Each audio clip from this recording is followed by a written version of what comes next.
राष्ट्रीय निषाद पार्टी के राष्ट्रीय अध्यक्ष डॉक्टर संजय निषाद ने आज विभिन्न मुद्दों पर खुलकर बात की। डॉक्टर संजय निषाद ने कहा कि उपचुनाव में भाजपा हमें भी हमारे बाहुल्य वाली सीटों पर हमारा समर्थन करे, क्योंकि हमने ये सिद्ध किया है कि अब हमारा वोट पौवा पर नहीं बिकता और खुलकर भाजपा का समर्थन करता है।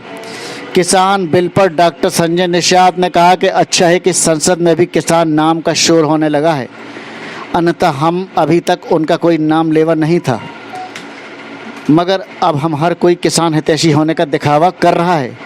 कृषि कानून का विरोध ऐसे लोग कर रहे हैं जो कभी खेत गए ही नहीं। इसका शार्ट नाम निषाद पार्टी, उसका यहाँ प्रादेशिक कार्यालय है कुरौली मोड़ पर बाराबंकी में। अभी हमारे ये सभी एग्जीक्यूटिव कमेटी के मेंबर हैं, महिला मोर्चा के, युवा मोर्चा के जो भी एग्जीक्यूटिव हैं, ये कोऑर्डिनेटर हैं। हर ज़िले में इनकी नियुक्ति हुई है। 2022 की हम लोग तैयारी कर रहे हैं कि बिना निषाद पार्टी के कोई भी जो भी सरकार होगी निषाद पार्टी के बिना नहीं बनेगी। इस उद्देश्य से ये लोग काम कर रहे हैं गांव में। इसी बीच में उपचुनाव आ गया 8।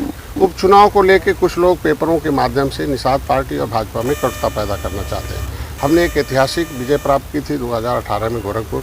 ऐतिहासिक विजय हमने प्राप्त की 2019 में। एक इतिहास रचा कि जहाँ जितना वोट मिला था योगी जी को, उससे अधिक वोट मैंने निषाद पार्टी से डलवा कर दिखा दिया है। पहले इन पौवा भर वोट, जो पौवा भर टेक्निकल लोग हैं, पौवा भर जो लोग हैं कम संख्या में, राजनीतिक स्कूल खोलकर पॉलिटिकल पावर प्रोजेक्ट बनाकर इस देश के गरीबों के वोट पर कब्जा किया, उनके नोट पर कब्जा किया, नौजवानों की नौकरी पर कब्जा किया, नौजवानों के दिमाग पर कब्जा किया। तो ये झुग्गा भर लोग उनके पाँव में हैं। तो मैं एक पॉलिटिकल पावर प्रोजेक्ट बनाया हूँ जिसका नाम है निर्मल इंडियन शोषित हमारा दल। वो अब वोटर को पढ़ा रही है। इनका काम है reach the voter, teach the voter and cast the voter. ये 3 प्रोग्राम हैं।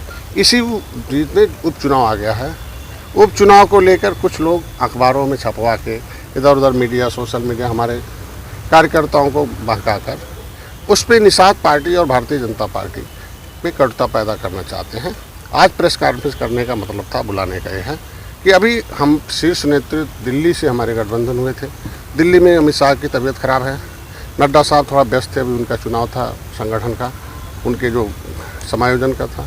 अब दिल्ली में जब वार्ता हो जाएगी तो हमने उन्हें पेश किया है।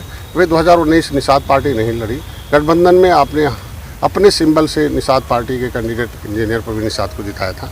लेकिन 2020 में अभी एक उपचुनाव है, 8 सीटें हैं, उसमें जो निषाद बाहुल सीट है वहाँ हमें दे दीजिए, क्योंकि जहाँ निषाद है, चूँकि निषादों की हितों की रक्षा के लिए ये मछुआरे जो है अंग्रेज़ों मुगलों से लड़े थे, उनकी रक्षा के लिए निषाद पार्टी बनाई गई है। उसके साथ और जातियाँ जो उपेक्षित हैं, क्योंकि अंग्रेज़ों को तो इसीलिए भगाया था निषादों ने, अंग्रेज़ों को लड़के मार के, कि देश के सभी जनता को, सभी जातियों को बराबरी का हक हिस्सा मिले।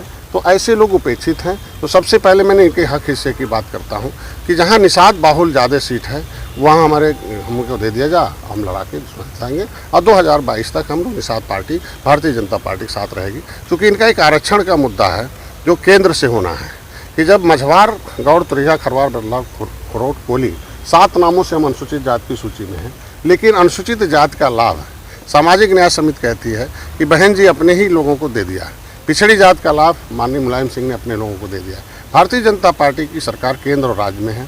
उन्होंने, उनकी सरकार है उत्तराखंड में, उन्होंने एक शासनादेश जारी किया है कि मझवार शिल्पकार जाति नहीं है, जातियों का समूह है, और उनकी उपजातियां कुम्हार वगैरह जितने तेली बढ़ई लोहारकार हैं वो अनुसूचित जाति की सूची में उनको एक सूची बना के भेज दिया।